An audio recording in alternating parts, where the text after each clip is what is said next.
Hello നമസ്കാരം. എല്ലാവർക്കും സുഖമല്ലേ? എല്ലാവരും ഈസ്റ്റർ ആഘോഷിക്കണം നല്ല തിരക്കിലാണെന്നറിയാം. ഒരുപാട് റീൽസ് ഫോട്ടോസ് എല്ലാം കാണുന്നുണ്ട്, സ്റ്റാറ്റസുകൾ കാണുന്നുണ്ട്. പെസഹ വ്യാഴാഴ്ച തൊട്ട് ഓശാന ഞായർ തൊട്ട് കുരുത്തോല പെരുന്നാൾ തൊട്ട് നമ്മൾ കാണുന്നതാണ് ഒരുപാട്. അപ്പോൾ ഇന്നത്തെ നമ്മുടെ വീഡിയോയിൽ ഇതേപോലെ തന്നെ ജീവിതത്തിൻ്റെ എല്ലാ നിമിഷങ്ങളും സന്തോഷവും സമാധാനവും ദുഃഖവും എല്ലാ കാര്യങ്ങളും സോഷ്യൽ മീഡിയയിൽ ഷെയർ ചെയ്തിട്ട് അവസാനം പണി മേടിച്ച് കൂട്ടിയ ഒരു കനേഡിയൻ യുവതിയുടെ കഥയാണ് നമ്മളിന്ന് പറയാൻ പോണത്. യുവതിയുടെ അല്ല, ആ ഫാമിലിയിൽ സംഭവിച്ച ഒരു വലിയൊരു മെനക്കേട്. അപ്പോൾ നമ്മൾ കഴിഞ്ഞ വീഡിയോയിൽ പറഞ്ഞിട്ടുണ്ടായിരുന്നു, നമ്മൾ ഈ പുതിയ കുട്ടികൾ അവർ ഗെയിം കളിക്കുമ്പോൾ നിക് നെയിമായിട്ട് യൂസ് ചെയ്യുള്ളൂ, സ്വന്തം കാര്യങ്ങൾ ചെയ്യുന്നില്ല എന്നൊക്കെയും. അപ്പോൾ അതിൻ്റെ അഡ്വാൻറ്റേജസ് എന്താ അവർക്ക് അറിയാം. നമ്മൾ അവരിൽ നിന്നും പഠിക്കണം എന്ന് ഒരുപാട് നമ്മൾ ആ വീഡിയോയിൽ പറയണ്ടായി. അപ്പോൾ അതിൻ്റെ ഭാഗമായിട്ട് ഒരു പുള്ളിക്കാരത്തി നമ്മളെ വിളിച്ചിട്ട് പറഞ്ഞു പുള്ളിക്കാരത്തിക്ക് പറ്റിയ ഒരു അബദ്ധം അല്ലെങ്കിൽ പുള്ളിക്കാരത്തിൻ്റെ ഫാമിലിയിൽ സംഭവിച്ച കുഞ്ഞൊരു പ്രശ്നം. അപ്പോൾ അതിനെപ്പറ്റി പറയാൻ ഇങ്ങനെയാണ്. അതായത് വളരെ ഹാപ്പി ആയിട്ട് ജീവിച്ചു പോകുന്ന ഒരു ഫാമിലി. അവർ ഭാര്യ പ്രത്യേകിച്ച് ജോലിയൊന്നും ഇല്ലാണ്ട് സ്വസ്ഥമായിട്ട് ഗൃഹഭരണം, ജോലിക്കൊന്നും പോകില്ല. പക്ഷെ ഭർത്താവ് നല്ല ഹൈ പ്രൊഫൈലാണ്. അപ്പോൾ അതിൻ്റെ പേരിൽ സുഖമായിട്ട് ഒരു അല്ലലും പ്രശ്നങ്ങളൊന്നും ഇല്ലാണ്ട് അവരിങ്ങനെ ജീവിച്ചു കൊണ്ടിരിക്കുകയാണ്. അപ്പോൾ ഇങ്ങനെ അവർ വീടൊക്കെ മേടിച്ച് സുഖമായിട്ട് ജീവിക്കുന്നു. ഒരു സുപ്രഭാതത്തിൽ ഇവരുടെ വീടിൻ്റെ ഡോറിൽ ഒരു അതായത് ഇവിടുത്തെ എന്താ പറയുക പ്രത്യേകതരം മതവിഭാഗക്കാരെന്നൊക്കെ പറയണ മാതിരി ഇവിടുത്തെ എന്താ പറയുക അവർ കൊണ്ടുവന്നിട്ട് ഈ ഡോറിൽ ഇങ്ങനെ വെച്ചിട്ട് പോണ ഒരു പരിപാടിയുണ്ട്. നിങ്ങളെ ദൈവം രക്ഷിക്കും, നിങ്ങളെ ദൈവം തിരഞ്ഞെടുത്തു പിടിച്ചു എന്ന് പറഞ്ഞിട്ടേക്കും. അപ്പോൾ പുള്ളിക്കാരത്തിനെ നോക്കിയപ്പോൾ അപ്പുറത്തെ വീട്ടിലൊന്നും കണ്ടില്ല. ഇവരിതിന് വെച്ചു. അത് ഇവിടുത്തെ ഒരു സിസ്റ്റമാണത്. അതിങ്ങനെ വെച്ചിട്ട് പോവും. നമ്മൾ വെക്കിയിരുന്ന് പറഞ്ഞവരെ അവരതിങ്ങനെ വെച്ചിട്ട് പോവും. അങ്ങനെയാണ് അവരുടെ പരിപാടി. അപ്പോൾ ദൈവം നിങ്ങളെ രക്ഷിച്ചിരിക്കുന്നു പിടിക്കുന്നു എന്ന് പറഞ്ഞിട്ടേക്ക് ഒരു കണ്ടു, മൈൻഡ് ചെയ്തില്ല. രണ്ടാമത്തെ പ്രാവശ്യം ഇതേമാതിരി കണ്ടു. 2 ദിവസം കഴിഞ്ഞപ്പോൾ വീണ്ടും അടുത്തൊരെണ്ണം കണ്ടു. ഇങ്ങനെ കാണണേ. അങ്ങനെ പുള്ളിക്കാരത്തി മെനക്കെട്ടിരുന്നിട്ട് ഈ കൊണ്ടുവയ്ക്കുന്ന ആള് വന്നപ്പോൾ പതുക്കെ ഡോറ് വന്നിട്ട് പറഞ്ഞു, ചേട്ടാ ഞങ്ങളിപ്പോൾ വലിയ കുഴപ്പമില്ലാണ്ട് ദൈവം നമ്മളെ രക്ഷിച്ചിട്ടുണ്ട്. ഇപ്പം നിങ്ങളായിട്ട് രക്ഷിക്കാൻ നിൽക്കണ്ട, അതുകൊണ്ട് ഇനി മെനക്ക് റിപ്പീറ്റ് ചെയ്തിരിക്കുമെന്ന് പറഞ്ഞു. അപ്പോൾ ആ പുള്ളിക്കാരൻ പറഞ്ഞ് നിങ്ങൾ ഭയങ്കരമായിട്ട് നിങ്ങൾ ഹാപ്പി ആയിരിക്കാം, പക്ഷേ എനിക്കറിയാം നിങ്ങളിൽ കുറച്ച് പ്രശ്നങ്ങളുണ്ട് നിങ്ങളുടെ കുടുംബത്തിന്. അപ്പം നിങ്ങളുടെ വീടിനെ ദൈവം തിരഞ്ഞെടുത്തിരിക്കുകയാണ്. അതിൻ്റെ പേരിൽ എന്നിട്ട് പുള്ളിനെ പറഞ്ഞപ്പോൾ ഈ പെണ്ണ് ഇങ്ങനെ കൈയ്യട്ടി എന്നിട്ട് പറഞ്ഞു, മറ്റേ ഇന്നസെൻ്റ് പറഞ്ഞവർ കേട്ടിട്ടുണ്ട് എന്നിട്ട് ഇങ്ങോട്ടിരുന്നു. അങ്ങനെ സംസാരിച്ചുകൊണ്ടിരിക്കുമ്പോൾ ഇയാളൊരു ഒറ്റ ഡയലോഗാണ്. ആ ഡയലോഗ് സത്യം പറഞ്ഞാൽ ഈ പെണ്ണ് വീണു. കാരണം എന്താണെന്ന് വെച്ചെങ്കിൽ ഇവർക്കും ഇവരുടെ ഭർത്താവിനും മാത്രം അറിയാവുന്ന ഒരു രഹസ്യം ഇയാൾ പറയാണ്. നിങ്ങൾ വളരെ ഹാപ്പിയാന്ന് തോന്നുന്നു, പക്ഷേ ഇവിടെ ഒരു കുട്ടിയുടെ ഒരു ശാപമുണ്ട് നിങ്ങളുടെ വീട്ടിൽ. നിങ്ങൾക്കത് ഭയങ്കരമായിട്ട് ദോഷം ചെയ്യും. നിങ്ങൾക്കത് ഒരു കുട്ടിയുടെ ശാപമുണ്ടെന്ന് പറയാം. അപ്പോൾ സംഭവം ശരിയാ. കാരണം എന്ന് വെച്ചെങ്കിൽ ഇവർ ആദ്യം പ്രഗ്നൻ്റ് ആയപ്പോൾ അത് വേറെ കുറച്ച് പ്രശ്നങ്ങളൊക്കെ ഉണ്ടായിട്ട് അവർ നൈസായിട്ട് അത് അബോർട്ട് ചെയ്തു. അപ്പോൾ അവരത് DNC ചെയ്തതിൻ്റെ പേരിൽ അവരുടെ ഉള്ളിൽ കിടപ്പുണ്ട് ട്രോമ, ഒരു പശ്ചാത്താപം പോലെ. അവർക്ക് അതിനുശേഷം വേറെ ഒരു കൊച്ചുണ്ടായി സുഖമായിട്ട് ജീവിക്കുന്നത്. അപ്പോൾ നാട്ടിൽ ആരോടും പറഞ്ഞിട്ടില്ല, കാനഡയിലത്തെ ആർക്കും അറിയില്ല ഈ ഒരു കാര്യം. ഇയാൾ എങ്ങനെ അറിഞ്ഞു എന്നുള്ളൊരു ഇതായി. അപ്പോൾ ദൈവം എന്നെ കറക്റ്റായിട്ട് നിങ്ങളുടെ അടുത്തേക്ക് മാത്രം പറഞ്ഞയച്ചേക്കാണ്. അപ്പോൾ ഈ ഒരു സാധനം മാറാനായിട്ട് കുറച്ച് പ്രയറും കാര്യങ്ങളൊക്കെ വേണം. അങ്ങനെ സംസാരിച്ച് പിടിച്ച് വന്നപ്പോൾ ഭർത്താവും കൂടി ഉള്ളപ്പോൾ വരാമെന്ന് പറഞ്ഞു. അങ്ങനെ ഭർത്താവ് ഉള്ളപ്പോൾ ഇയാൾ വന്നു, കുറച്ച് പ്രാർത്ഥനകളേക്കും പുള്ളി ചൊല്ലി. അതിനുശേഷം ആൾ പറഞ്ഞു, ഇത് ശരിക്കും അങ്ങോട്ട് പോകണമെങ്കിൽ 2 പിള്ളേരെ നിങ്ങൾ അഡോപ്റ്റ് ചെയ്യണം എന്ന് പറയണം. ഒരു കൊച്ചിനെ നിങ്ങൾ നശിപ്പിച്ചതിൻ്റെ പേരിൽ 2 കുട്ടികൾ നിങ്ങൾ അഡോപ്റ്റ് ചെയ്യണം എന്ന് പറഞ്ഞു. അപ്പോൾ ആൾ പറഞ്ഞ് പ്രാക്ടിക്കലായിട്ട് നോക്കി കഴിഞ്ഞാൽ ഇവിടെ നമുക്ക് അങ്ങനെ കുറച്ച് ബുദ്ധിമുട്ടാകും. അതിൻ്റെ പേരിൽ വീട്ടിൽ കൊണ്ടുവന്ന് എടുത്തിട്ടൊന്നും നമുക്ക് അങ്ങനെ അഡോപ്റ്റ് ചെയ്യാൻ പറ്റില്ല. എന്തിനങ്ങനെ ചെയ്യണം? അതിൻ്റെ ആവശ്യമേ ഇല്ല. നിങ്ങൾ കുറച്ച് കാശ് ഇട്ട് തന്നാൽ മതി. ഒരു കൊച്ചിനെ നമ്മൾ അഡോപ്റ്റ് ചെയ്യുന്നു, അതിൻ്റെ ഡിഗ്രി യൂണിവേഴ്സിറ്റി വരെയുള്ള പഠിപ്പിൻ്റെ സകല ചെലവും നമ്മൾ ഇതാക്കാനായിട്ട് ഒരു നല്ലൊരു എമൗണ്ട് പുള്ളി പറയാം. 2 പിള്ളേരെ 2 പിള്ളേരുടെ പരിപാടിയാണ്. അപ്പോൾ ഇത് നിസ്സാര പരിപാടിയില്ല. കാരണം കുടുംബത്തിന് ശാപം വന്നിട്ട് കയറുന്ന പ്രശ്നമാണ്. അങ്ങനെ പുള്ളിക്കാരനെ കൂടിയിട്ട് ഈ പൈസ ഇയാളെ ഏൽപ്പിച്ചു. അങ്ങനെ അപ്പോൾ ഇവിടുത്തെ ഓഫണേജ് അല്ല, നാട്ടിലുള്ളതാണ്, ബോംബെയിലുള്ള ഓഫണേജത്തെ കുട്ടികളാണെന്നൊക്കെയും പറഞ്ഞ് എല്ലാം പറഞ്ഞു. കുട്ടികളുടെ ഫോട്ടോ കാര്യങ്ങളിലേക്കും പിന്നീട് നിങ്ങൾക്ക് തരുന്നതായിരിക്കും എന്ന് പറഞ്ഞു അണ്ണൻ. കാരണം ഇവരെ സംബന്ധിച്ച് ഭയങ്കര ഒരു മെസ്സഞ്ചറല്ലേ വന്നിട്ട് പറയണേ. അങ്ങനെ സംഭവങ്ങളൊക്കെ അവിടെ കഴിഞ്ഞു. ഇടയ്ക്ക് ഇങ്ങനെ ഇയാൾ ആക്കും, കുറച്ച് കാശ് ഇങ്ങനെ കൊടുക്കും. ആ കുട്ടിക്ക് ഇന്ന ഫംഗ്ഷന് പോകാനായിട്ട് അങ്ങനെ ആ കാശ് പറഞ്ഞിട്ട് ഇവർ കൊടുക്കും. ഇവരെ അഡോപ്റ്റ് ചെയ്ത കുട്ടിയാണല്ലോ. അങ്ങനെ ഇതിങ്ങനെ വല്ലപ്പോരിക്കുകയല്ലോ, വല്ലാണ്ട് ഇതൊന്നുമില്ല, ഇങ്ങനെ പോണു. അപ്പോൾ അതിനിടയ്ക്ക് ഇയാളുടെ പെങ്ങളുടെ കൊച്ച് ഇവരുടെ കൂടെ താമസിക്കാൻ വരികയാണ്. ആ കൊച്ച് സ്റ്റുഡൻറ്റ് വിസയിൽ വന്നിട്ട് അങ്ങനെ താമസിക്കാൻ വരിക. അങ്ങനെ ആൻറ്റിയും എന്താ പറയുക അനന്തരവളും കൂടിയിട്ട് ഭയങ്കര കമ്പനി ആവുന്നു, നന്നായിട്ട് സംസാരിച്ച് നല്ല അടിപൊളിയായിട്ട് ഇങ്ങനെ നല്ല ബോണ്ടിങ്ങിൽ പോയിക്കൊണ്ടിരിക്കുകയായിരുന്നു. അപ്പോൾ ഒരു ദിവസം ഇതേമാതിരി പുള്ളിക്കാരത്തി എഴുന്നേറ്റു, ലേറ്റായിട്ട് എഴുന്നേറ്റിട്ട് കൊച്ചു സ്കൂളിൽ പോയി, വേറെ പ്രത്യേകിച്ച് ജോലിയൊന്നുമില്ല, സുഖമായിട്ടിരിക്കുന്നു. അപ്പോൾ ഈ ക്ലാവും ഇതേമാതിരി അന്ന് ക്ലാസ്സൊന്നും ഇല്ലാണ്ടിരിക്കുന്ന ദിവസം. അപ്പോൾ അങ്ങനെ വർത്താനം പറഞ്ഞ് സെറ്റിലേക്ക് ഇരുന്നിട്ട് ഒരു സെറ്റിൽ പതുക്കിനെ കിടന്ന് പുള്ളിക്കാരത്തി കാലേക്കിനെ എന്താ പറയുക മസാജൊക്കെ ചെയ്ത് ഇങ്ങനെ ഇരിക്കണേ. എനിക്ക് വേറെ പണിയൊന്നുമില്ല, അങ്ങനെ അങ്ങനെ അങ്ങനെ പറഞ്ഞിട്ട് ഇങ്ങനെ ഇരിക്കുമ്പോൾ ഈ ആൻറ്റിയും ഈ ക്ലാവും മാത്രമുള്ള ഒരു സംസാരം വന്നപ്പോൾ ഈ കൊച്ചു ചോദിച്ചു, ആൻറ്റി ഞാനൊരു ഡൗട്ട് ചോദിക്കട്ടെ, ആൻറ്റി ഇങ്ങനെ ചെയ്തിട്ടുണ്ടല്ലേ എന്ന് ചോദിച്ചു. ആൻറ്റി ഇങ്ങനെ സംഭവം ചെയ്തിട്ടുണ്ടല്ലേ എന്ന് ചോദിച്ചു. അപ്പോൾ ആ പെണ്ണിനോട് പറഞ്ഞത് ആ സെറ്റിൽ കിടന്നിട്ട് ആ കിടന്ന കിടപ്പിൽ ഞാൻ അങ്ങോട്ട് തീർന്നെങ്കിയെന്ന് ഞാൻ വിചാരിച്ചത്. കാരണം അവള് പെട്ടെന്ന് വിളിച്ച് കൊച്ചു വിചാരിച്ച് അടുത്ത ദൈവദൂതം വന്ന വീട്ടിൽ ഇതെങ്ങനെ സംഭവം അറിഞ്ഞേ എന്നുള്ളൊരു ഇതിൽ. അപ്പോൾ നീ ആരോടും പറയണ്ട, നീ ഇതെങ്ങനെ അറിഞ്ഞേന്ന് ചോദിച്ചു. അപ്പോൾ ചോദിച്ചപ്പോൾ അവർ പറഞ്ഞു എന്തിട്ടുള്ളത് ആൻറ്റിയുടെ അന്നത്തെ പ്രൊഫൈലിൽ അന്ന് മറ്റേ കറക്റ്റായിട്ട് പറഞ്ഞു ആ കൊച്ചു. ഞാൻ അത് പറയില്ല, കാരണം അവർ പ്രൈവസി നമുക്ക് ഇതാണല്ലോ. അതൊന്നുമില്ല, ഇങ്ങനെ കൺസീവ് ആയി അല്ലെങ്കിൽ പ്രഗ്നൻ്റ് ആയി എന്ന് തോന്നിപ്പിക്കുന്ന രീതിയിലുള്ള കുറച്ച് ഫോട്ടോസും കാര്യങ്ങളും ഇട്ടു.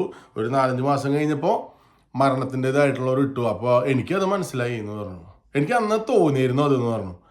അപ്പോൾ ഈ പെണ്ണിന് അപ്പോൾ ഈ പെണ്ണ് പറഞ്ഞ് അതെങ്ങനെയാണ്, നമ്മുടെ വേറെ ഫേസും കാര്യങ്ങളും ഒന്നും നമ്മൾ ഇടുന്നില്ലല്ലോ, ജസ്റ്റ് ഇത് മാത്രമല്ലേ ഉള്ളൂ. അപ്പോൾ അതിന് മുമ്പ് ഈ കൊച്ചു പറഞ്ഞു, ഈ ജെൻസി കാറ്റഗറി കൊച്ചു പറഞ്ഞു, ആൻറ്റി ഈ വക സാധനങ്ങളേക്ക് ഷെയർ ചെയ്യുമ്പോൾ സൂക്ഷിച്ചോളോ. അപ്പോൾ അവള് പറഞ്ഞ് അതിപ്പോൾ എന്നിട്ട് നമ്മുടെ മുഖം കാണിക്കില്ല ഫാമിലി ഇത്. അവർ പറഞ്ഞ കറക്റ്റാ, ഇവര് കുടുംബത്തിൻ്റെതായിട്ടുള്ള ഒരൊറ്റ ഇതുണ്ടാവില്ല. ഇവർ ട്രിപ്പ് പോയി കഴിഞ്ഞാൽ ഒരു സാധനം കഴിഞ്ഞാൽ അവർ ഫോട്ടോ എടുക്കും, റീലിടും. അങ്ങനെ അവർ എല്ലാ സാധനവും ഇവർ പറയും. ഇവരുടെ മുഖവും ഇവരുടെ ഫാമിലിയുടെ മുഖവും പിള്ളേരുടെ ഒന്നും അവരിടില്ല. ഇവരുടെ ബാക്കി ചെയ്തികൾ പ്രവർത്തികൾ മാത്രമാണ് സോഷ്യൽ മീഡിയയിൽ കൊടുക്കാറുള്ളത്. അങ്ങനെ ഈ സംഭവം പറഞ്ഞു. അങ്ങനെ ഇവർക്കും ഡൗട്ടായി. അപ്പോൾ ഇത് മറ്റേ നമ്മുടെ ഓഫണേജിൻ്റെ കേസും പറഞ്ഞു പുള്ളി തമ്മിൽ എന്തോ ഉണ്ടല്ലോ. അങ്ങനെ ഇവരെ ഭർത്താവ് വന്നു, സംസാരിച്ചു. അതിനുശേഷം ആദ്യം വന്ന നമ്മുടെ ദൈവദൂതനെ പതുക്കൊന്ന് കോണ്ടാക്ട് ചെയ്തിട്ട് പറഞ്ഞു, ഞങ്ങൾക്കിങ്ങനെ ഇത്രയും ഇതിൻ്റെ പേരിൽ ഞങ്ങൾ നാട്ടിലേക്ക് ഒന്ന് പോകേണ്ടി, കൊച്ചിനൊന്ന് കണ്ടാൽ കൊള്ളാറുണ്ട്. കണ്ടിക്കേണ്ട കാലം നമ്മൾ കാശ് കൊടുത്ത് പോറ്റി വളർന്ന കുട്ടിയില്ലേ.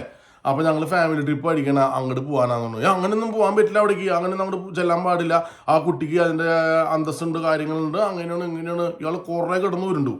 അപ്പോൾ അവസാനം ഇയാളുടെ കെട്ടിയവൻ പറഞ്ഞു, നിന്റെ കളി എൻ്റെ അടുത്ത് വേണ്ട, നീ വെറുതെ പ്രൊഫൈൽ നോക്കിയിട്ടുള്ള കളിച്ചതിൻ്റെ പേരിൽ അഭ്യാസം കാണിച്ചത് മനസ്സിലായി, മേലാക്ക് ഈ കേസ് പോയത് പോയി. ഞാൻ കേസും ബുക്കാരുടെ പിന്നാലെ പോകണില്ല, പക്ഷേ നിർത്തിക്കോ എന്നും പറഞ്ഞിട്ട് ആ ചാപ്റ്റർ ക്ലോസ് ആയി. അപ്പോൾ എന്നോട് ഈ വിളിച്ച പുള്ളിക്കാരത്തി പറഞ്ഞ എന്താണെന്ന് വെച്ചെങ്കിൽ, ഇത് നമ്മൾ ഒരു പുള്ളിക്കാരത്തി അതിന് ശേഷം ഇപ്പോൾ ഒരുപാട് സെയിം പണ്ടത്തെ പോലെ തന്നെ റീൽസും കാര്യങ്ങളും ഫോട്ടോസൊക്കെ ആളിടുന്നുണ്ട്.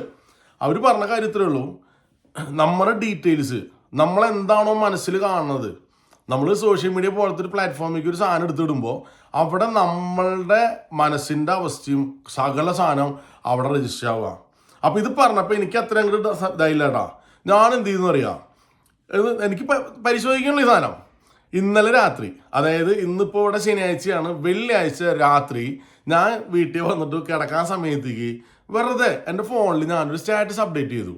നമുക്ക് അർഹിക്കുന്ന പരിഗണന കിട്ടാത്തടത്തുനിന്ന് പുഞ്ചിരിച്ചുകൊണ്ട് പിന്മാറുക, ഇത്രയേ ഉള്ളൂ. ഒരു മ്യൂസിക് ഇട്ടിട്ട് ഞാൻ കിടന്നുറങ്ങി. എൻ്റെ പൊണ്ണി ചങ്ങാതിമാരെ, കാലത്തെ എൻ്റെ പ്ലേ ആ വാട്സപ്പിനകത്ത് വന്നിട്ടുള്ള മെസ്സേജുകൾ കാണണം. പണി കിട്ടിയില്ലേ, എന്താ പറ്റിയേ എന്തുണ്ടായേ. അപ്പം ഞാനൊരാളെ ഇന്ന് പള്ളിയിൽ പോകേണ്ട കാര്യം പറഞ്ഞാണ് വിളിച്ച് ഫസ്റ്റ് ചോദിച്ച്, എന്താ പറ്റിയടാ? നമ്മൾ എന്ത് പറ്റി? അല്ല നിന്റെ സ്റ്റാറ്റസ് ഉണ്ടല്ലോ. അപ്പോഴാണ് സത്യം പറഞ്ഞാൽ ഈ പുള്ളിക്കാരത്തി പറഞ്ഞതിന് ഇത്രയും പവർ ഉണ്ടെന്ന് എനിക്ക് മനസ്സിലായത്. അപ്പോൾ ഞാൻ എന്താ പറയുക, ഒരു ടെസ്റ്റ് ഡോസ് അടിച്ച് ചോദിക്കുക, എനിക്കൊരു കുഴപ്പമുണ്ടായില്ല. ഇത് നമ്മൾ മനസ്സിലാക്കേണ്ട വലിയ കാര്യമുണ്ട്. നമ്മുടെ ഡാറ്റ അല്ലെങ്കിൽ നമ്മുടെ ആ ഒരു എന്താ പറയുക, നമ്മുടെ മാനസികാവസ്ഥ പല സാധനവും ഈ വക സംഗതികളിലൂടെ പുറത്തേക്ക് പോവാണ്. നല്ല ആൾക്കാർ കിട്ടുന്നത് കൊണ്ട് വലിയ കുഴപ്പമൊന്നുമില്ല. അത് നമ്മൾ BMW മേടിച്ചു, അല്ലെങ്കിൽ ഒരു എന്താ പറയുക ഒരു കിടക്കാച്ചിരി വണ്ടി മേടിച്ചു, എന്താ പറയുക ചില്ല് വിത്ത് മറ്റേത് മറിച്ചത്, അത് കണ്ട് സന്തോഷിക്കുന്ന ആൾക്കാരുടെ കയ്യിൽ കിട്ടിയ കുഴപ്പമില്ല. അതേസമയം അപ്പുറത്ത് വേറൊരുത്തൻ ഈ ഒരു കക്കാനുള്ള വീട്ടിൽ എങ്ങനെ കയറാം എന്ന് ആലോചിക്കുന്ന സമയത്ത് ഞങ്ങളിത് ട്രിപ്പ് പോയേക്കണേ എന്ന് പറഞ്ഞിട്ട് കഴിഞ്ഞാൽ അവന് കയറാനുള്ള വഴി ഒരുക്കി കൊടുക്കുകയാണ് ചെയ്യണേ. സെയിം ലൈക്ക് നമ്മുടെ എല്ലാ ഡീറ്റെയിൽസും. ഇപ്പോൾ നിങ്ങൾക്ക് അറിയാമെന്ന് എനിക്കറിയില്ല, നമ്മളൊരു ഫോട്ടോ അല്ലെങ്കിൽ വീഡിയോ അപ്ലോഡ് ചെയ്ത് കഴിഞ്ഞാൽ അത് ഡൗൺലോഡ് ചെയ്തെടുത്തിട്ട് അതിൻ്റെ മെറ്റാഡാറ്റ എന്നൊരു സാധനം ഉണ്ട്. അതെന്ന് പറഞ്ഞാൽ അത് ഏത് ലൊക്കേഷനിലാണ് എപ്പോഴാണ് അപ്ഡേറ്റ് ചെയ്തത് സകല ഡീറ്റെയിൽസ് അവിടെ കിട്ടുകയാണ്. അപ്പോൾ ഇത് നല്ലതിന് ഉപയോഗിക്കാം, പൊട്ടയ്ക്ക് ഉപയോഗിക്കാം. ഡാറ്റ ബ്രീച്ച് ചെയ്യുന്നൊരു പരിപാടിയുണ്ട്. നമ്മളൊരു ആപ്പ് ഇൻസ്റ്റാൾ ചെയ്യുമ്പോൾ നമ്മുടെ ക്രെഡിറ്റ് കാർഡ് ഡീറ്റെയിൽസ് തൊട്ട് കോൺടാക്ട് ഡീറ്റെയിൽസ് തൊട്ട് ക്യാമറ വരെ ആക്സസ് ചെയ്യാനുള്ള പെർമിഷൻ ഇവർ പതുക്കെ മേടിക്കുന്നുണ്ട്. ഇത് അറിഞ്ഞ് കളിച്ചില്ലെങ്കിൽ, ഞാൻ പറയാൻ വന്ന കാര്യത്തിലേ ഉള്ളൂ, പുള്ളിക്കാര്യത്തും പറയാൻ വന്ന കാര്യത്തിലേ ഉള്ളൂ, അറിഞ്ഞ് കളിച്ചില്ലെങ്കിൽ സാധനം ചില ആൾക്കാർ നമുക്കിട്ട് നല്ല പണി വെച്ച് തരും. ഈ സ്കാമും കാര്യങ്ങളും ചെയ്യുന്ന ആൾക്കാർ നൈസായിട്ട് നമ്മുടെ കംപ്ലീറ്റ് സംഗതി ഹിസ്റ്ററി അങ്ങോട്ട് പൊക്കിയിട്ട് ഇതേപോലെ തന്നെ നമ്മുടെ ലൈഫിൽ അങ്ങനെ ഉണ്ടായില്ലേ, ഇങ്ങനെ ഉണ്ടായില്ലേ, ഇത്ര റിലേഷൻ ഉണ്ടായില്ലേ, അത് ബ്രേക്കപ്പ് ആയില്ലേ എന്നൊക്കെ ചോദിക്കുമ്പോൾ ദൈവമേ വന്നിരിക്കുന്ന ദൈവദൂതൻ എന്നും പറഞ്ഞിട്ട് നമ്മൾ അങ്ങോട്ട് കൊടുക്കും. ആ പരിപാടി അവിടെ നടക്കാതിരിക്കുക. അത് മാത്രമല്ല, ഈ ദൈവം അല്ലെങ്കിൽ വിശ്വാസം എന്നുള്ളത് മാത്രമല്ല, ഇപ്പുറത്തെ സൈഡിൽ നോക്കി കഴിഞ്ഞാൽ നമുക്ക് വല്ല ഫിനാൻഷ്യൽ പ്രോബ്ലംസ് ഉണ്ടാകുന്നത് നമ്മൾ അങ്ങനെ പറഞ്ഞു കഴിഞ്ഞാൽ അതനുസരിച്ചുള്ള മാർക്കറ്റിങ്ങിൻ്റെ ആൾക്കാർ വരാം, അല്ലെങ്കിൽ നമ്മുടെ ടേസ്റ്റ് അനുസരിച്ചുള്ള എല്ലാ സാധനങ്ങളും നമുക്ക് മാർക്കറ്റിങ്ങിനും കാര്യങ്ങൾക്ക് വേണ്ടി ഈ സാധനം ഉപയോഗിക്കും. അപ്പോൾ ഇത് നമ്മൾ മനസ്സിലാക്കുക എന്നുള്ളതാണ്. മറ്റേ പുള്ളിക്കാരത്തേക്ക് ഇത് പെട്ടെന്ന് വന്നപ്പോൾ 40 ചില്ലാനും വയസ്സുള്ള പുള്ളിക്കാരത്തേക്ക് കേവലം 20 വയസ്സുള്ള ജെൻസി കുട്ടിയാണ് ഈ സംഭവം പറഞ്ഞു കൊടുത്തത്. അപ്പോൾ ജെൻസി പിള്ളേർ അത്ര മോശം പിള്ളേരൊന്നല്ല.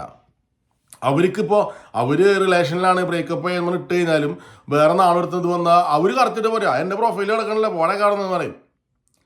അതിന് അവർക്കതറിയാം. നമ്മളെ പോലത്തെ ആൾക്കാർക്ക് ഇതറിയില്ല. അപ്പോൾ അതുകൊണ്ട് ഇത് എല്ലാവരും നന്നായിട്ടൊന്ന് ശ്രദ്ധിക്കുക. നമ്മുടെ ആഘോഷങ്ങളും സന്തോഷങ്ങളും നമ്മുടെ ഇമോഷൻസും എല്ലാം നമ്മൾ ഈ പറഞ്ഞ സോഷ്യൽ മീഡിയയിൽ പോസ്റ്റ് ചെയ്യുമ്പോൾ അത് കണ്ട് അനുഭവം പ്രകടിപ്പിക്കുന്ന ആൾക്കാരെ പോലെ തന്നെ ലോകത്തിൻ്റെ പല സ്ഥലത്തും ഇതൊരു മുതലാക്കാൻ വേണ്ടി അല്ലെങ്കിൽ ഇത് വെച്ച് എങ്ങനെ നമ്മളെ ചൂഷണം ചെയ്യാം എന്ന് ഉള്ള ആൾക്കാർക്കുണ്ടാവും. ഉദാഹരണം പറഞ്ഞുതരാം. ഇപ്പോൾ നിങ്ങൾ ആലോചിക്കുക, നമ്മൾ ഒരുപാട് ബർത്ത്ഡേ ഒക്കെ ഉണ്ടാകുമ്പോൾ നമ്മളിങ്ങനെ എൻ്റെ ഹസ്ബൻഡിൻ്റെ ബർത്ത്ഡേ, എൻ്റെ വൈഫിൻ്റെ ബർത്ത്ഡേ, ഞങ്ങളുടെ വെഡിങ് ആനിവേഴ്സറി എന്നിട്ടൊക്കെ നമ്മൾ ഇട്ടുകൊണ്ടിരിക്കില്ലേ. ശരിക്കും ചില ആൾക്കാരുണ്ടല്ലോ, ചില അക്കൗണ്ടുകളുടെ പാസ്വേഡ് ഉപയോഗിക്കുന്നതായിരിക്കും ഈ ബർത്ത് ഡേറ്റ്, മന്ത്, പിന്നെ ഈ മാതിരി ഭർത്താവിനെ ഇഷ്ടപ്പെട്ട് വിളിക്കുന്ന പേര്, ഇതൊക്കെ ആവും ചിലപ്പോൾ ഇടണത്. ഇതൊക്കെ നമ്മൾ ഓൾറെഡി അവിടെ വെച്ചടുക്കിൽ കഴിഞ്ഞു. അപ്പോൾ ഒരാൾ നമ്മുടെ ഡീറ്റെയിൽസ് കിട്ടണം എന്ന് വിചാരിച്ചിട്ട് തപ്പുമ്പോൾ നമ്മുടെ ഇങ്ങനത്തെ പ്രൊഫൈൽ മുഴുവൻ തപ്പിക്കഴിഞ്ഞാൽ ഞാൻ ഇതാണെന്ന് പറഞ്ഞ് നമ്മൾ തുറന്ന് മലർത്തി വെച്ച് കൊടുത്തേക്കാണ്. അപ്പോൾ കള്ളന്മാർക്ക് കക്കാൻ വളരെ ഈസിയായി. അപ്പോൾ ആ ഒരു കാര്യം നമ്മൾ ശ്രദ്ധിക്കുക. അതായത് വേറെ ഒന്നല്ല, ഇത് സത്യം പറഞ്ഞത് ഭയങ്കര എനിക്ക് ഇൻട്രസ്റ്റിംഗ് ആയി. കാരണം ഇന്ന് കാലത്ത് എൻ്റെ വാട്സപ്പ്, ഞാൻ ഫേസ്ബുക്ക് പേജിൽ ഇട്ടുണ്ട് ഈ സാധനം, അവിടെ അത്ര അങ്ങോട്ട് വന്നിട്ടില്ല. വാട്സപ്പിൻ്റെ സ്റ്റാറ്റസിൽ ചകചകയുന്നുണ്ട്. അപ്പോൾ എനിക്ക് എന്തോ പറ്റിയെന്ന് വെച്ചിട്ടാണ്, എന്നോട് സ്നേഹം കൊണ്ടാണ് അവർ ചോദിച്ചത്. പക്ഷേ ഇത്രമാത്രം ഈ സാധനം മോണിറ്റർ ചെയ്യപ്പെടുന്നുണ്ട് എന്നുള്ളത് സത്യം പറഞ്ഞാൽ എനിക്കൊരു പുതിയൊരു അറിവായിരുന്നു. അപ്പോൾ നിങ്ങളും നന്നായി ശ്രദ്ധിക്കുക. എല്ലാ കാര്യങ്ങളും എല്ലാവരോടും അങ്ങനെ വിളിച്ചു പോകേണ്ട ആവശ്യമുണ്ടോ? ഇനി അങ്ങനെ പോവുകയാണെങ്കിൽ തന്നെ നല്ല ഓർമ്മ വേണം. ഇത് വെച്ചുകൊണ്ട് അടുത്തൊരുത്തൻ ചാമ്പാൻ വരും. ചിലപ്പോൾ നമ്മളിപ്പോൾ നമ്മുടെ കൊച്ചിൻ്റെ ഹാപ്പി ബർത്ത്ഡേ അതന്നെ ഹാപ്പി ബർത്ത്ഡേ, നമ്മളെ കൊച്ചിൻ്റെ ബർത്ത്ഡേക്ക് നമ്മൾ മോളു എന്ന് പറഞ്ഞിട്ടേക്ക് നമ്മളിങ്ങനെ എല്ലാം ഇടും. ഈ കൊച്ചൊരു പക്ഷേ ഇടില്ല. കൊച്ചു ജെൻസിയാണ്, കൊച്ചിന് കാര്യം അറിയാം. അപ്പോൾ കൊച്ചത് ചെയ്യില്ല. പക്ഷെ നമ്മൾ ഇത് പറഞ്ഞു വെച്ചിട്ടുണ്ടാവും, അതവിടെ കിടക്കണ്ടാവും. ഇതൊരു സെർവറിൽ കിടക്കണം ഈ സാധനം. ഏതെങ്കിലും കാലത്തിൽ ഇപ്പോൾ നമ്മുടെ കൊച്ചുങ്ങൾ ഇപ്പോൾ അവരുടെ ഡേറ്റ് ഓഫ് ബർത്ത് ആയിരിക്കും വെച്ചടിക്കുന്ന പാസ്വേഡായിട്ട്, ഈസി ആയിട്ട് അത് അപ്പുറത്ത് ഒരു താണ്ടി കൊണ്ടുപോകും. അപ്പോൾ അതൊക്കെ നമ്മൾ നന്നായി ശ്രദ്ധിക്കുക ഏട്ടാ. ഒന്നും ആഘോഷങ്ങൾ വേണ്ട ഒന്നൊന്നല്ല ഞാൻ പറഞ്ഞത്. പക്ഷേ തൊട്ടേനും പിടിച്ചതിനും ഇങ്ങനെയൊക്കെ ചെയ്യുമ്പോൾ ഇതിങ്ങനത്തെ ഒരു കുഴപ്പമുണ്ട്. ഈ ഡാറ്റ വിൽക്കുന്നത് വലിയൊരു ബിസിനസ്സാണ്. നമ്മുടെ അംബാനി ഉണ്ടല്ലോ, അംബാനി ഒരു പ്രാവശ്യം പറഞ്ഞിട്ടുണ്ട്, ഈ അടുത്ത ഫ്യൂവലിനെക്കാട്ടും കൂടുതൽ കാശുള്ള സാധനമാണ് പുള്ളി വേറെ വാക്ക് ഉപയോഗിച്ചതിന്, അതാണ് ഈ ഡാറ്റ വിൽക്കണ പരിപാടിയെന്ന്. സംഭവം ശരിയാണ്. അപ്പോൾ അതുകൊണ്ട് ഈ ഡാറ്റ അങ്ങനെ വല്ലാണ്ട് അങ്ങോട്ട് കൊടുക്കണ്ട. അത് നമുക്ക് പിന്നീട് എപ്പോഴേക്കും നമ്മൾ തിരിച്ച് കടിക്കും കേട്ടാ. അപ്പോൾ ഇനി ആരെങ്കിലും നിങ്ങളുടെ അടുത്ത് നിങ്ങളുടെ ഇപ്പോൾ പഴയ കഥകളും പറഞ്ഞ് വരികയാണെങ്കിൽ നിങ്ങൾ ഒന്നാലോചിക്കുക, നിങ്ങളുടെ പ്രൊഫൈലിലോ അല്ലെങ്കിൽ നിങ്ങളുടെ ഫ്രണ്ട്സിൻ്റെ കൂടെ അടിച്ച് പൊളിക്കണമെങ്കിൽ വല്ല സാധനങ്ങൾ ബാക്കപ്പിൽ കിടക്കണ്ടാവും. അതായിരിക്കും നല്ലത്. ബുദ്ധി നന്നായിട്ട് വർക്ക് ചെയ്യണം. ഓക്കെ, അപ്പോൾ ശരി എന്നാ, വീണ്ടും ഒരിക്കൽ കൂടി ഈസ്റ്ററിൻ്റെ എല്ലാവിധ ആശംസകളും. ഓക്കെ, വീണ്ടും കാണാം. ശരി.